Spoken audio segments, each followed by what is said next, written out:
I hope कि आप सब ठीक ठाक होंगे। अच्छा बच्चों, आज हम लोग अपने चैप्टर 12 का लेक्चर 6 स्टार्ट करने जा रहे हैं। जो टॉपिक है जो आज हमने डिस्कस करना है वो इलेक्ट्रिक फ्लक्स है। ठीक है, सबसे पहले आप फ्लक्स वर्ड पे गौर करें। फ्लक्स क्या है? फ्लक्स बच्चों लैटिन वर्ड है। फ्लक्स किस लैंग्वेज का वर्ड है? लैटिन वर्ड है। और इसका मीनिंग क्या है? इसका मीनिंग है फ्लो। ठीक है, पहले आपको वर्ड का पता होना चाहिए। Flux is a Latin word which means flow. अब इलेक्ट्रिक फ्लक्स क्या होता है? हमारा जो फोकस है वो ये वाला जो वर्ड है electric flux. Electric flux is a total number of electric field lines which are passing through per unit area. देखिए बच्चों, फर्ज करें मेरे पास कोई भी एरिया है। फर्ज करें ये इलेक्ट्रिक फील्ड लाइंस ना आ रही हैं। ठीक है, इस तरह से, इस तरह से, इस तरह से आपके पास इलेक्ट्रिक फील्ड लाइंस हैं और यहाँ पे आप लोगों ने ना कोई भी एरिया प्लेस किया हुआ। अब फर्ज करें ये एरिया जो है ना 1 unit area, 1 meter square area. ठीक है, इसे आप यूनिट एरिया कहेंगे। अब इस यूनिट एरिया में देखें तो आपको 1, 2 और 3 कितनी इलेक्ट्रिक फील्ड लाइंस पास कर रही है? इसमें से 3। तो इसका इलेक्ट्रिक फ्लक्स कितना आएगा? 3। Electric flux is basically the number of electric field lines which are passing through per unit area। ठीक है, ये क्या है आपके पास? Basically these are the electric field lines। so number of electric field lines passing through per unit area। ठीक है जी, ये बच्चों इसकी डेफिनेशन है इलेक्ट्रिक फ्लक्स की। Number of electric field lines passing through unit area of a substance या किसी भी चीज को आप सरफेस लगा सकते हैं, उसको आप इलेक्ट्रिक फ्लक्स का नाम देते हैं। इसकी फर्स्ट डेफिनेशन ये बन जाती है। सेकंड डेफिनेशन इसकी अगर आप डिस्कस करें तो वो फॉर्मूला की मदद से आएगी। वो क्या होगी? इलेक्ट्रिक फ्लक्स को बेसिकली आप फाई से रिप्रेजेंट करते हैं। इलेक्ट्रिक होगा तो साथ ई लगा देंगे, नेक्स्ट चैप्टर्स में जाके मैग्नेटिक पढ़ेंगे तो साथ के क्या लगा देंगे? बी लगा देंगे। इसको आप ये भी लिख सकते हैं। डॉट प्रोडक्ट का कॉन्सेप्ट आपने फर्स्ट ईयर में पढ़ा हुआ है। Electric flux is defined as the dot product of electric field intensity, जो हम लोगों ने लेक्चर 2 में पढ़ा था, एंड द एरिया वेक्टर। ये दो वेक्टर्स का डॉट प्रोडक्ट है, इलेक्ट्रिक फील्ड इंटेंसिटी का और एरिया वेक्टर का। सो ये इलेक्ट्रिक फ्लक्स की आपके पास सेकंड डेफिनेशन आ जाती है। इस फॉर्मूला को मजीद एक्सप्लोर कर इसे आप ओपन अप कर लें तो ये आ जाएगा ई ए, डॉट प्रोडक्ट को ओपन करें, क्या आता है बच्चों? Cos of theta. तो इसका मतलब ये हुआ कि electric flux is equal to E dot A is equal to E A cos of theta.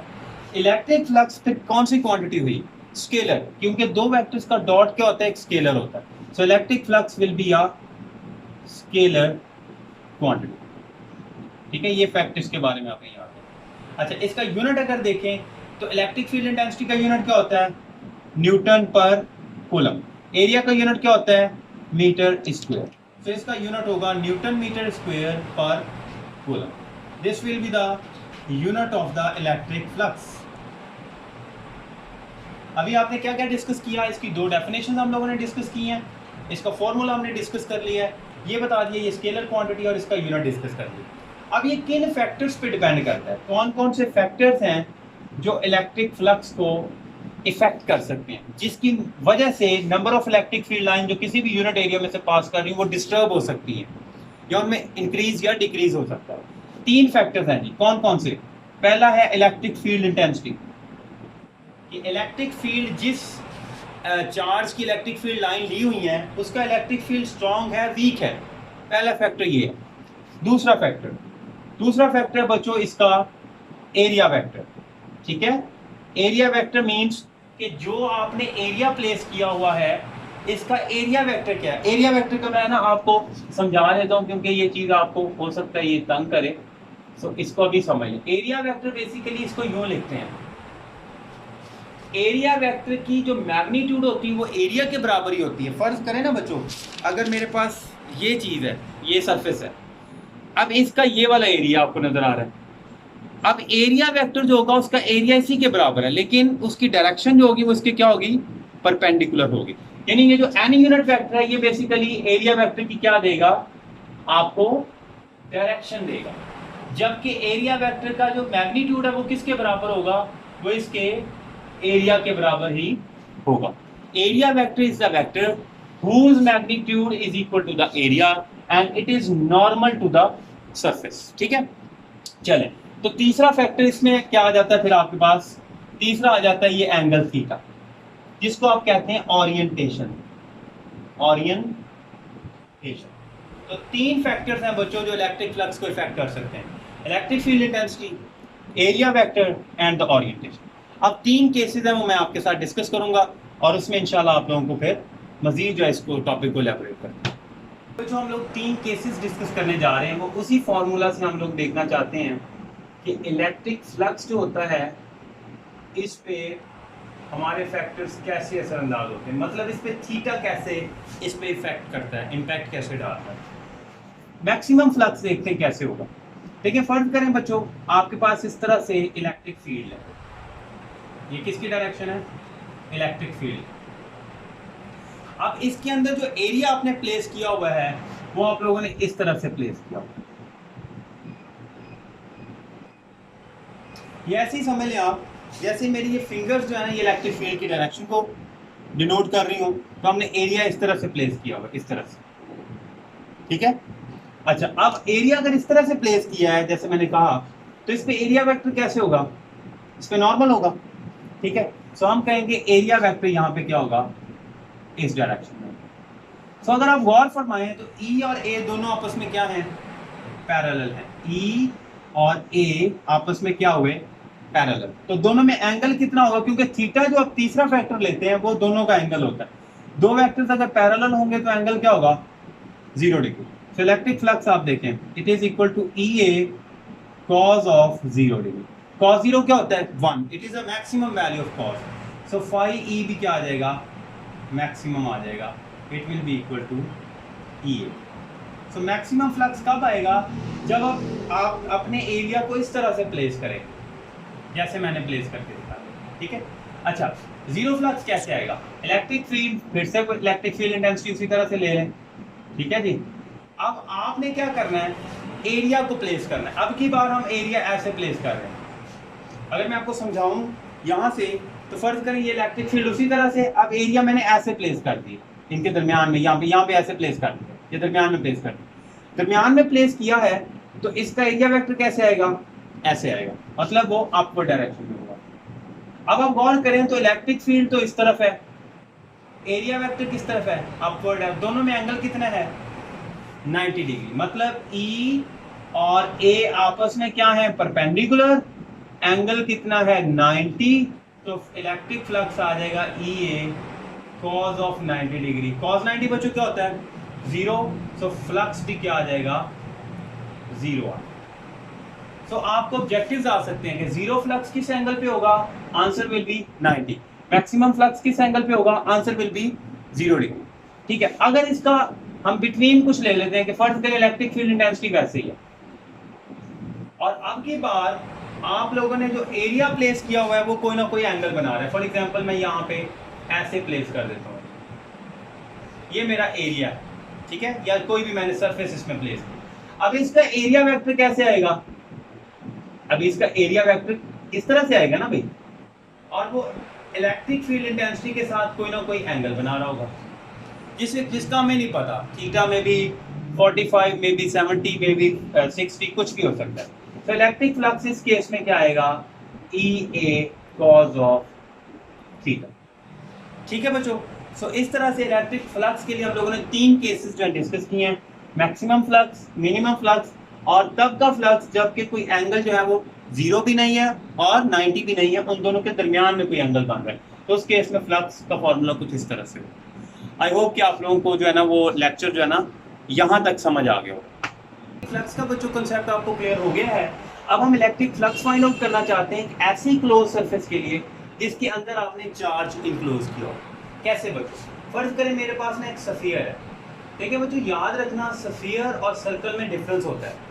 Circle तो आमतौर पर ये तो सर्कल है बेसिकली ना, क्योंकि सर्कल 2 डायमेंशनल होता है, लेकिन इसको हम सफियर जस्ट इमेजिन करते हैं कि ये सफियर है। सफियर 3 डायमेंशनल होता है, जैसे एक बॉल है, जैसे फुटबॉल। फर्ज करें ये आपके पास एक फुटबॉल की शेप का ऑब्जेक्ट है जिसके सेंटर पे आपने क्या रखा हुआ है जी, पॉजिटिव चार्ज रखा हुआ है। अब आपने जैसे फुटबॉल नहीं होता उससे छोटे छोटे स्ट्रिप्स में डिवाइड किया गया होता है, इसी तरह से इसको भी आपने ना छोटे छोटे जो पोर्शन है उसमें आपने डिवाइड, फर्ज करें ये पोर्शन है, फर्ज करें ये पोर्शन है, ठीक है ना। मैंने 3 दिखा दिए लेकिन ये इनफाइनाइट भी हो सकते हैं। चले हम इनको n number of small area elements मान लेते हैं। ये क्या है, एरिया एलिमेंट्स है, इनको क्या कह देते हैं हम यहाँ पे, एरिया एलिमेंट्स, और हर एक का एरिया क्या है, डेल ए है, ठीक है।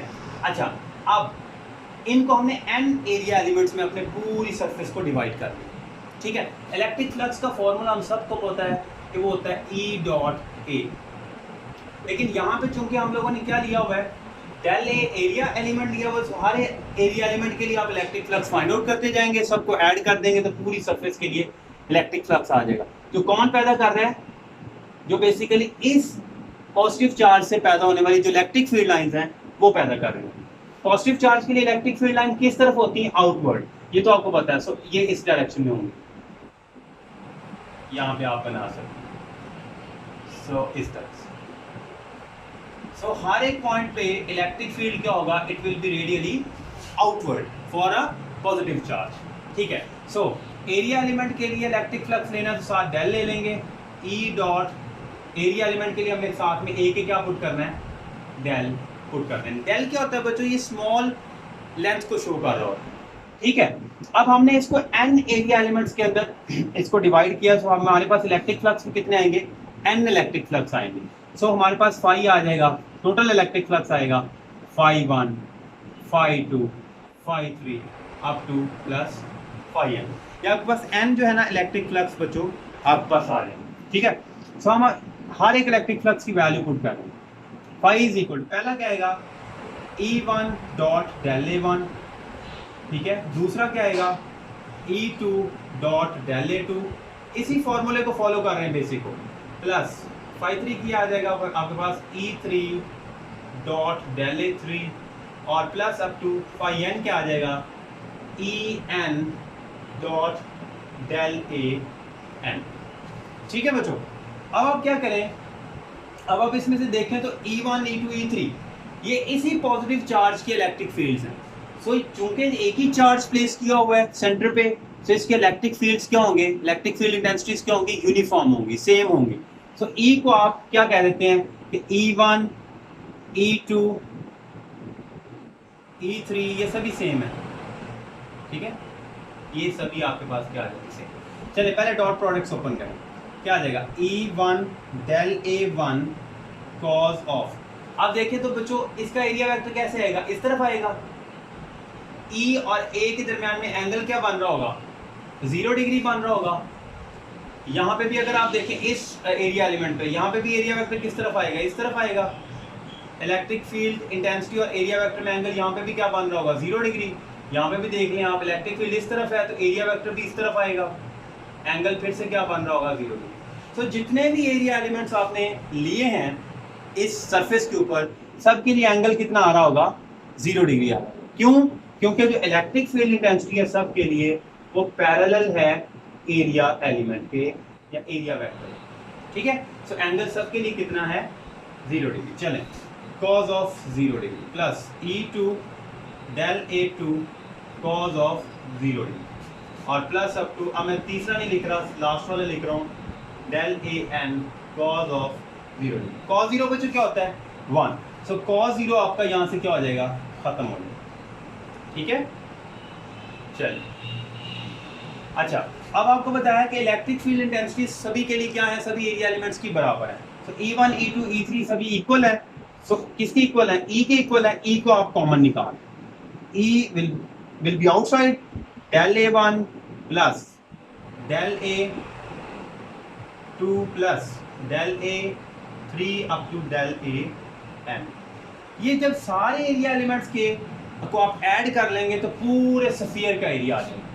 अब हम यहाँ पे लिख देंगे phi E will be equal to E into ये पूरे सरफेस एरिया किसका आ जाएगा, ऑफ द होल स्फीयर।